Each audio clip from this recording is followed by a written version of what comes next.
تو عشق میرا کل عائشہ جبین قسط نمبر 17۔ وہ کب سے بڑی بےتاب نظروں سے ہادیہ کو دیکھے جا رہا تھا جب حیدر نے آ کر اس کو ہلایا۔ کیا ہو گیا شہزادے، کہاں کھو گیا ہے؟ کہیں نہیں، تو بتا کب آیا؟ اس نے جلدی سے ہادیہ سے اپنی نظریں ہٹائیں۔ عبداللہ نہیں آیا ابھی تک؟ وہ پوچھنے لگا۔ نہیں، ابھی تک تو نہیں آیا، آتا ہوگا۔ صحیح۔ چل تو بیٹھ، میں آتا ہوں۔ ابھی وہ بول کر باہر چلا گیا اور لون میں کھڑا ہو کر سگریٹ سلگا کر ہونٹوں میں دبا کر دونوں انگلیوں سے ماتھے کو مسلنے لگا۔ پتہ نہیں کیا ہو گیا تھا مجھے، کیوں کیا اس کے ساتھ ایسا، اور کیوں ڈانٹا اس بیچاری کو۔ اگلے ہی پل خود سے بولا، نہیں ٹھیک کیا جو اس نادان لڑکی کو ڈانٹا۔ شوز لے کر کھڑی ہو گئی۔ اب یہ کام سجتا ہے اس کو؟ پاگل جلی نہ ہو تو۔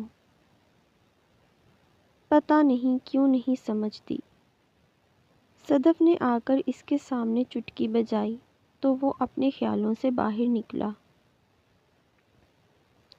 کیا ہوا ہادیہ؟ وہ روانی میں بولا۔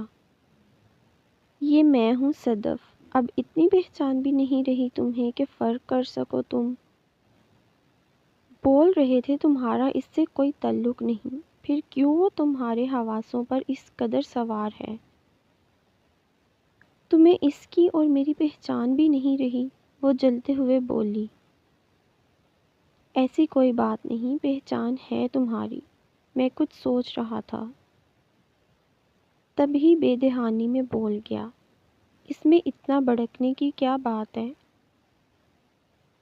اور کوئی بھی نہیں سوار میرے دل و دماغ پر، وہ چور لہجے میں بولا۔ صدف سے نگاہ پھیر لی۔ اچھا ایسی بات نہیں تو نگاہ ملا کر بات کرو۔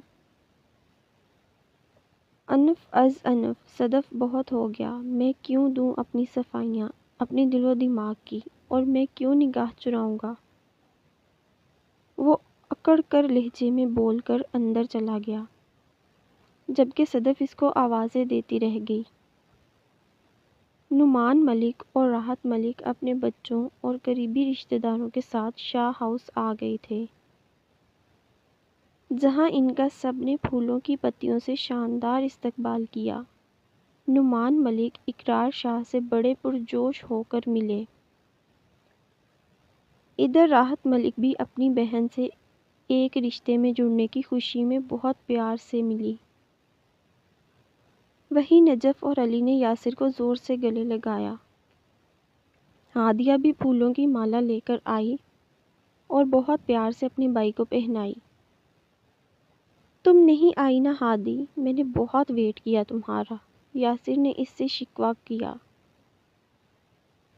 بھائی آپ کو بولا تھا، یہ میرے گھر کی پہلی خوشی تھی، میں اپنے گھر رہنا چاہتی تھی، اور آپ نے آنا تو یہی تھا۔ وہ بولی تو اس کی خوشی دیکھ کر یاسر نے اس کے سر پر ہاتھ رکھا اور اپنے ساتھ لگایا، جیسے تم خوش ہم ویسے خوش، اب بس کر دیں آپ دونوں بہن بھائی، کوئی ہمیں بھی پوچھ لو، ہم بھی پڑے ہیں راہوں میں۔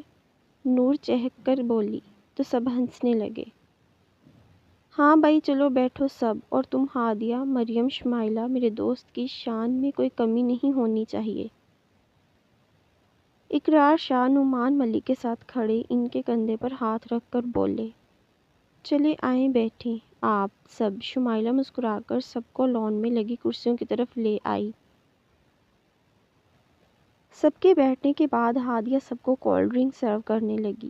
سب کو دیکھ کر اب وہ علی کو دینے آئی۔ علی اس کو گہری نظروں سے دیکھنے لگا، جس سے ہادیہ گھبرانے لگی۔ یہ لے لو، وہ علی کو دیکھے بنا بولی۔ میرا نمبر سب سے آخر میں آیا ہے تمہاری لسٹ میں، وہ باری ہوتی آواز میں بولا۔ کیا مطلب؟ ہادیہ نے جھٹ سے سر اٹھا کر اس کو دیکھا اور بولی، یہی تو مسئلہ ہے، ہر بات کا مطلب سمجھانا پڑتا ہے۔ تم خود کچھ نہیں سمجھتی۔ کیا نہیں سمجھی میں؟ مجھے بھی تو پتہ چلے۔ کچھ پل خاموش ہو کر اس کو دیکھتا رہا۔ کچھ نہیں۔ 2 لفظ بول کر وہ دوسری جانب دیکھنے لگا، جو اس بات کا اشارہ تھا جاؤ تم، بات ختم۔ وہ کندھے اچکا کر اندر چلی گئی، اپنے آپ سے بولنے لگی پتہ نہیں کیا ہو گیا آج کھڑوس کو۔ نعمان ملک اپنے آفس میں بیٹھتے جب ان کو اقرار شاہ کی کال آئی۔ نعمان، مجھے تجھے بہت ضروری بات کرنی ہے، ابھی کے ابھی مجھے مل۔ ٹھیک میں آتا ہوں بول کر نعمان ملک اقرار شاہ کے بتائے ہوئے ریسٹورنٹ آ گئے تھے۔ جب وہ ان کو نظر آئے، سلام دعا کے بعد نعمان ملک نے اقرار شاہ سے پوچھا، خیر تھی شاہ، کیا ہو گیا، ایسی کیا بات ہو گئی، کیوں پریشان ہے اتنا؟ بتا، مجھے جو ہو سکا میں کروں گا تیرے لیے یار ملک، میں ہاتھ جوڑتا ہوں تیرے آگے، تو میرے بیٹے اور میرے گھر کو بچا لے، ورنہ میرا گھر تباہ ہو جائے گا۔ وہ باقاعدہ نعمان ملک کے سامنے ہاتھ جوڑ کر بولے۔ وہ اس وقت بہت ہارے ہوئے اور مجبور لگ رہے تھے۔ کیا ہو گیا ہے، ایسے کیوں کر رہا ہے یار؟ شاہ کیا بات ہو گئی ہے، کس کو بچا لوں، گھر کو کیا ہوا؟ کھل کر بات کر، مجھے سب بتا، بھروسہ کر، جو بھی ہے سب بتا، مجھے جو ہو سکا میں کروں گا۔ وہ اقرار شاہ کے ہاتھ تھام کر بولے، ملک وہ علی نے ہادیہ سے شادی کے لیے منع کر دیا ہے۔ ایک پل کے لیے نعمان ملک کے ہاتھ لرزے۔ تو پھر اب کیا چاہتے ہو تم؟ میں چاہتا ہوں یہ شادی لازمی ہو، کچھ بھی ہو جائے۔ میرے گھر کی بہو ہادیہ بنے گی، صرف وہ ہے جو میرے سر پھرے بے لگام بیٹے کو سنبھال سکتی ہے، ورنہ جو وہ چاہتا ہے وہ راستہ اس کو اور میرے گھر کو تباہی کی جانب لے جائے گا اور سب ختم ہو جائے گا۔ میرا گھر، میرے رشتے اور سب سے بڑھ کر خود علی۔ وہ بھی نادان ہے، سمجھ نہیں پا رہا اور چاہتا ہے میں وہ ہرگز نہیں کر سکتا۔ میں سب جانتے ہوئے اس کو آگ میں نہیں جھونک سکتا۔ وہ ہارے لہجے میں بولے اور سانس لینے کو رکے۔ کیا چاہتا ہے علی؟ بتا مجھے، نعمان ملک نے سوال کیا۔ وہ شمع آپا کی بیٹی صدف سے شادی کرنا چاہتا ہے، اور تم بھی اس شادی کی وجہ اور انجام جانتا ہے۔ وہ ماں بیٹی بخوبی جانتی ہیں ہادیہ اور علی ایک دوسرے کو پسند کرتے ہیں، اور علی اس بات کو قبول کرنے کو تیار نہیں۔ وہ اپنی بیسٹ دوست کو پسند کرتا ہے۔ وہ وقت کے ساتھ سب سمجھ جائے گا، بس ایک بار یہ شادی ہو گئی تو سب ٹھیک ہو جائے گا۔ اگر صدف اور شمع آپا کی نیت صاف ہوتی تب بھی شاید علی کی شادی صدف سے نہ کرتا، کیونکہ وہ صرف ایک لڑکی کے ساتھ خوش رہ سکتا ہے، وہ ہادیہ ہے۔ اور تو جانتا ہے شمع آپا اور صدف ان دونوں کو کیوں دور کرنا چاہتے ہیں، کیونکہ وہ ہادیہ تیری بیٹی ہے۔ وہ یہ بولے اور خاموش ہوئے اور نعمان ملک کو آس سے دیکھنے لگے۔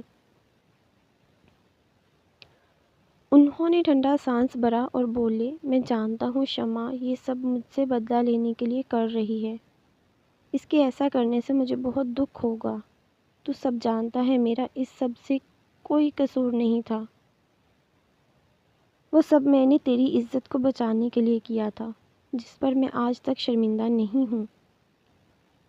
جانتا ہوں یار، تیرے جیسے دوست تو قسمت والوں کو ملتے ہیں۔ میں کبھی بھی تیری اس نیکی کا بدلہ نہیں دے سکتا اقرار شاہ۔ شکریہ ادا کرتے ہوئے بولے، چھوڑ ان پرانی باتوں کو، تیرے لیے جان بھی حاضر ہے۔ جو ہم نے ڈیٹ رکھی ہے اس پر تو اپنے بیٹے علی کی بارات لائے گا میرے گھر، اور اپنی امانت لے جائے گا، یہ وعدہ ہے میرا تجھ سے۔ مگر علی نے ہادیہ سے کچھ کہا، مطلب شادی روکنے کا تو اور کسی سے کہا تو پھر ہم کیا کریں گے؟ وہ پریشان ہو کر بولی، میں نے ہادیہ کو بلایا ہے، اس کو سمجھا دیتے ہیں، ابھی پوری بات نہیں بتاتے، وہ پریشان ہو جائے گی۔ اور رہی بات علی کی، وہ مجھ سے بات کر چکا ہے، میں نے اس کو بولا ہے اگر ہادیہ نے منع کر دیا تو نہیں ہوگی شادی، اور وہ کسی سے یہ بات نہیں کرے گا۔ اور ہادیہ اس سے شادی کرنے سے منع نہیں کرے گی، بس تو نے علی اور ہادیہ کو اب سے شادی تک ملنے سے روکنا ہے۔ باقی سب میں سنبھال لوں گا، اقرار شاہ پختہ لہجے میں بولے۔ سب ٹھیک ہو جائے گا انشاءاللہ۔ وہ دونوں یک زبان بولے اور ہادیہ کو دیکھنے کے لیے باہر چلے گئے۔ سدرا کو شمائلہ اور ہادیہ نے لا کر یاسر کے ساتھ بٹھایا تھا۔ جب ہادیہ بے دہانی میں پیچھے ہوئی تو اس کے پاؤں کے نیچے کچھ آیا، وہ لڑکھڑائی۔ اس سے پہلے وہ گرتی کے ساتھ کھڑے علی نے چچا زاد یاور کا اس کو پکڑنا چاہا، مگر علی عقاب کی طرح ہادیہ کی طرف لپکا اور اس کو تھام کر یاور کو خونخوار نگاہوں سے دیکھنے لگا، جو ہادیہ کو بڑی فرصت سے دیکھ رہا تھا۔ بات سن یاور، اپنی نگاہ اور ہاتھ قابو میں رکھ، ورنہ تو جانتا ہے مجھے، وہ اس کے کان میں بولا اور ہادیہ کا ہاتھ پکڑ کر گھر کے اندر لے آیا اور اس کو لاؤنج میں لگے ایک دم آئینے کے سامنے کھڑا کیا۔ یہ دیکھو ذرا اپنی لپسٹک کتنی ڈارک ہے، ہلکا کرو اس کو، وہ اس کے پیچھے کھڑا ہو کر بولا۔ کہاں ہے تیز، صحیح تو ہے، وہ منمنائی۔ جب میں بول رہا ہوں تمہیں سمجھ نہیں آئی، وہ اس کو اپنی طرف گھما کر بولا۔ تم ایسے نہیں مانو گے، میں خود کرتا ہوں، بول کر اپنی جیب سے رومال نکال کر اس کے ہونٹوں کے قریب اپنے ہاتھ کرنے لگا تھا۔ وہ کرنٹ کھا کر پیچھے ہوئی۔ رہنے دو، میں خود کر لوں گی، بول کر اس کے ہاتھ سے رومال لیا اور شیشے میں دیکھ کر اپنی لپسٹک ہلکی کرنے لگی۔ اب ٹھیک ہے، کافی حد تک ہلکا کرنے کے بعد وہ بولی تو علی نے کیا اور بامشکل اس سے نگاہ ہٹائی۔ آئندہ خیال رکھنا، کوئی ضرورت نہیں اتنی ڈارک لپسٹک لگانے کی۔ جی ٹھیک ہے، چلو اب باہر سب ویٹ کر رہے ہوں گے۔ اس کا ہاتھ پکڑا باہر آ گیا۔ جب ہادیہ اس کے پل پل بدلتے موڈ اور روپ کو دیکھ کر سوچنے لگی اور پھر سر جھٹک کر بولی، کر کے کھڑوس بولا، کچھ کہا تم نے؟ علی اس کی طرف دیکھ کر بولا، نہیں تو۔ وہ جلدی جلدی چلتی ہوئی باہر آئی اور مریم کے پاس کھڑی ہو گئی۔ رسم ہونے کے بعد کھانے سرو ہونے تک ہادیہ نے خود پر کسی کی پرتشش نگاہیں محسوس کیں۔ جب بھی اس نے علی کی طرف دیکھا وہ کہیں اور دیکھتا ہوا نظر آیا اور وہ اپنا وہم سمجھ کر رہ گئی۔ کیا بات ہے لالے، آج تیری نظریں بڑی بے ادب ہو رہی ہیں، بار بار بھٹک جاتی ہیں، کنٹرول کر یار، کیوں سب میں اپنا اور اس بیچاری کا تماشا لگوانا چاہتا ہے؟ کچھ دیر صبر رکھیں، پھر سب اپنے اپنے ٹھکانے اور تو اپنے دل بھر کر دیکھتا رہے۔ پوری رات ہے جانی، حیدر اور عبداللہ نے اس کو کھچائی کی۔ کیا مطلب ہے اس بکواس کا؟ بیہودہ ہو تم دونوں، چھچھوری حرکت کرنا تم ہمیشہ اچھا، اور جو تو کر رہا ہے وہ کیا ہے؟ ماننا بیوی کو دیکھ کر مسکرانے سے ثواب ملتا ہے، پر تم بھی تھوڑی عقل کر، یوں سب کے سامنے اپنی ہی بیوی کو تاڑنا بھی اچھی بات نہیں۔ بیڈ روم ہے نا، وہاں جا کر اچھی طرح تاڑ لے، حیدر ہنستے ہوئے بولا۔ ایسا کچھ بھی نہیں جیسا تم دونوں سمجھ رہے ہو، وہ صرف میری دوست ہے، اس سے زیادہ کچھ نہیں، اور ویسے بھی میں صدف کو پسند کرتا ہوں۔ علی بولا تو حیدر کے منہ سے جوس کی کولی کی صورت میں نکلا اور عبداللہ کا منہ میں جاتا چاول کا چمچ ہوا میں معلق ہوا۔ وہیں ان کو بلانے آنے والی ہادیہ کو ایسا لگا کسی نے اس پر انگارے ڈال دیے ہوں۔